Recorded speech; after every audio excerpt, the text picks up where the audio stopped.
Okay, moving on to slacking. Slacking, as a normatively neutral trait of the mind, requires four things.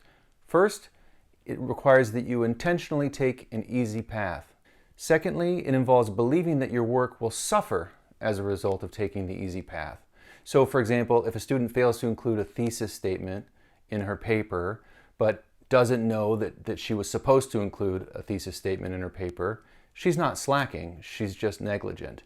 That's a different kind of thing. The third thing that slacking requires is succeeding in taking an easy path. So if you're someone like Hermione Granger, you might think to yourself, oh, this time I'm going to slack off. But you probably won't, because your personality is so intrinsically conscientious that you're incapable of slacking. So this is an important element. You have to intentionally take an easy path. You have to believe your work will suffer for having taken that easier path.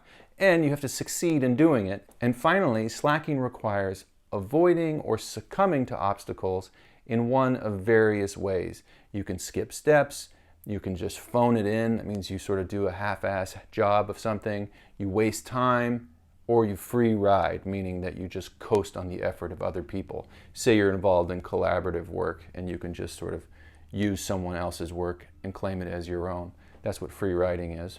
So this is what slacking is as a normatively neutral trait. When does it become a vice?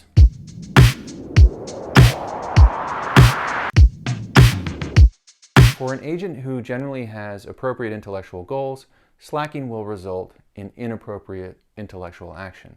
This becomes a vice when it shows bad judgment, that is, if he follows his own judgment when choosing this inappropriate intellectual action, and he does so due to bad motivation, that is, he does it because he doesn't care about his intellectual goals, then his disposition to slack off represents an intellectual vice. So again, she's appealing to that Aristotelian notion of virtue. Virtue and vice both involve elements of judgment and motivation.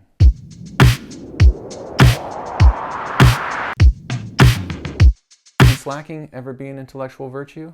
Yes. Yes, it can. It can be a virtue in the same sort of inhospitable epistemic environment mentioned before.